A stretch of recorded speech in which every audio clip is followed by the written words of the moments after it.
কারো বাবার সম্পত্তিও না। বিশেষ করে আওয়ামী লীগ যদি মনে করে দেশটা শুধু আওয়ামী লীগের, বিএনপি যদি মনে করে দেশটা শুধু বিএনপি, তাহলে তারা সবাই ভুল মনে করছেন।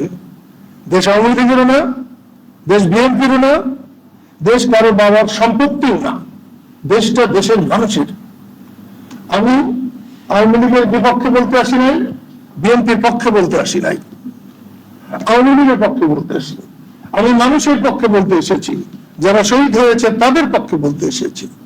দেশের মানুষ এইরকম অরাজকতা চায় না।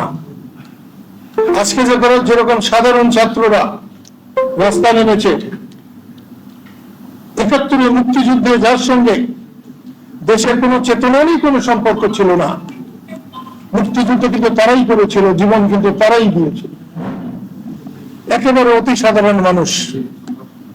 আমার কাছে কিন্তু সেরকমই মনে হয় যে কালকে আমি রাস্তায় যাদেরকে দেখেছি একই রকম মনে হয়েছে।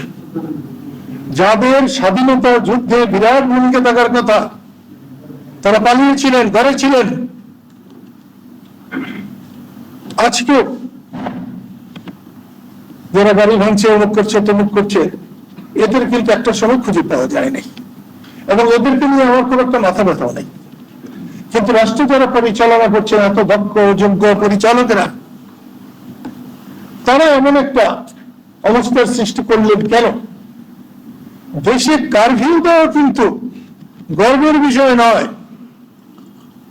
যারা সবচেয়ে ব্যর্থ তারাই কারফিউ দেয় দেশে। ক্যান্সারের রোগীকে যেমন কেমো দেওয়া হয়, ঠিক তেমনি একটা দেশে কারফিউ দেওয়ার অর্থ হচ্ছে কেমো দেওয়া। আমি নিন্দা করছি। হেলিকপ্টার থেকে বোমা ফেলা, এটা কোনো গণতান্ত্রিক দেশের আচরণ হতে পারে না।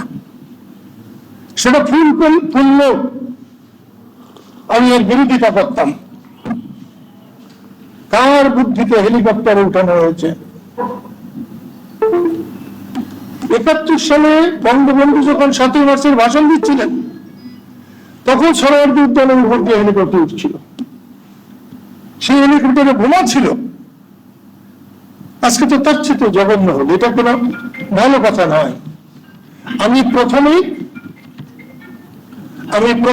এই সাংবাদিক সম্মেলনের মধ্য দিয়ে টাঙ্গাইলের এবং সারা দেশের সাংবাদিকদের সাক্ষী রেখে আমি বর্তমান সরকারকে অনুরোধ করব, অনতি বিলম্বে আপনি একটি সর্বদলীয় সম্মেলনের আহ্বান করেন, সবাইকে ডাকেন। শুধু আওয়ামী লীগের 14 দলের বা 14 দল দেশটা, আপনি সবাইকে ডাকেন।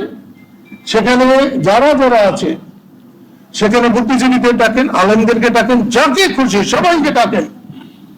এই দেশের অস্থিতিশীল পরিবেশ, এটা শান্তি স্থাপনের জন্য যাকে যাকে দরকার তাদেরকে ডেকে আপনি আলোচনা করে দেশের শান্তি স্থাপন করুন।